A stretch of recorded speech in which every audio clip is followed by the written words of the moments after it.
Office থেকে ফিরে এসেই দেখি বউ টিভিতে সিরিয়াল দেখছে। আমি চুপচাপ জামা কাপড় খুলতে খুলতে ওকে বললাম, রান্না করছো? হুঁ। খেয়েছো? তুমি খাইয়ে দিবে না? নামাজ পড়েছো সারাদিনে? না, পড়তে পারিনি। কেন নামাজ পড়োনি? নানা রকম মিথ্যা কারণ দেখাচ্ছে। শুনেছি ভালোবাসার মানুষের জন্য উত্তম শাস্তি হচ্ছে ভালোবাসাটুকু কেড়ে নেওয়া। ভালোবাসাটুকু কেড়ে নিলেই তখন বুঝতে পারে তার ভুলটা কোথায় ছিল। আমিও এখন তার থেকে সেটাই কেড়ে নিব। বাথরুম থেকে ফ্রেশ হয়ে বাসার নিচে দোকানে গিয়ে সিগারেট কিনে এসে ঘরে ধরালাম। সঙ্গে সঙ্গে গন্ধ পেয়ে বউ লাফিয়ে এলো। তুমি সিগারেট খাচ্ছ? হ্যাঁ তো। তুমি না আমাকে প্রমিস করেছিলে? মিথ্যা ছিল। সিগারেট ফেলে দাও বলছি। বেশ, বাড়াবাড়ি না করে চুপচাপ খেয়ে ঘুমিয়ে পড়ো। না, আমি খাবো না। খুব ভালো কথা, আমার একবেলা খাবার বেঁচে যাবে। ও হ্যাঁ, তাই নাকি?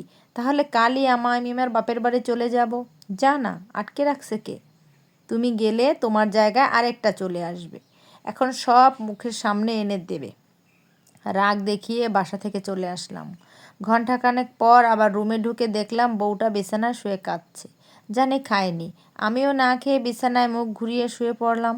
কিছুক্ষণ পর, এই ফ্যাসফ্যাস করে কাঁদবে না, টেবিলের উপর খাবার রাখা আছে। তোর ওই জঘন্য রান্না আমি খাবো না।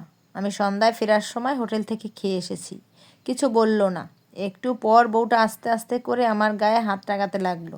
কি হয়েছে তোমার? আমি কি কোনো ভুল করেছি? না, তোমাকে আমার ভালো লাগে না। তাহলে আমি কি করব? মরে যাব? হ্যাঁ, যা, মরে আমাকে উদ্ধার কর। এবার হয়তো বাড়াবাড়ি হয়ে গেল। সে জোরে কেঁদে দিল, কিন্তু আমি পাত্তা দিলাম না। ঘুমানোর চেষ্টা করলাম। সকালবেলায় ওকে ঘুমন্ত অবস্থায় রেখেই অফিসে চলে গেলাম। 9টার দিকে ফোন করলো। কি হয়েছে? এত ফোন কিসের? নাস্তা না করে চলে গেলে কেন? তোমার হাতের খাবার আমার ভাল লাগে না, বমি আসে। এখানে এসে খেয়েছি।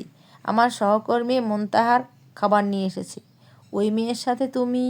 হুঁ, ওকে আমি পছন্দ করি, ভালোবাসি। আর ফোন দেবে না সারাদিনে।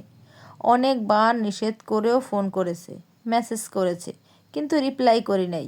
সন্ধ্যায় বাড়ি ফিরতেই পাগলি বউটা এসে হাউমাউ করে কেঁদে দিয়ে পা দুটো জড়িয়ে ধরলো। সত্যি বলতে এবার আমিও কেঁদে দিয়েছি। তাড়াহুড়া করে চোখ মুছে ওকে টেনে তুললাম। শক্ত করে জড়িয়ে ধরে আমাকে বলল, অন্য মেয়েকে বিয়ে করার আগে আমাকে গলা টিপে মেরে ফেলো। আমার ভুলটা কোথায় বলে দাও। ভুল করেছি ধরে মায়ের দাও, গালি দাও। আমার থেকে ভালোবাসা কেড়ে নিতে চাইছো? তুমি এতটুকু ভালোবাসা হারিয়েই এখন হাউমাউ করে কান্না শুরু করেছো? কিন্তু পরকালে যদি আমরা একজন জান্নাতি আর একজন জাহান্নামী হই, তখন আমাকে ছাড়া, এই ভালোবাসাকে ছাড়া থাকবে কি করে? তুমি কি আমাকে এই দুদিনের জন্য চাও? তুমি চাও না পরকালে আমরা স্বামী স্ত্রী হয়ে পাশাপাশি থাকি? তুমি কি চাও না চিরকাল আমার ভালোবাসাটুকু একই বন্ধনে আবদ্ধ থাকুক? তুমি কি চাও না আমরা দুজন একসাথে জান্নাতের অকল্পনীয় সুন্দর উদ্যানে আদম হাওয়ার মতো হাতে হাত রেখে বিচরণ করি? বলো, এসব চাও না তুমি? এর জন্য এত কিছু মুখে বললেই তো হতো। সেটা অনেকবার বলেছি, কাজে আসেনি। ভোরবেলা স্বপ্ন দেখে কেউ একজন আমাকে কান ধরে টানছে।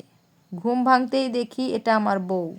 আমি মুচকি হাসি দিয়ে মনে মনে ভাবলাম, আমার তো এমন বউ দরকার, যে কিনা রোজ সকালে কান টেনে আমাকে ঘুম থেকে উঠাবে আর নামাজে পাঠাবে।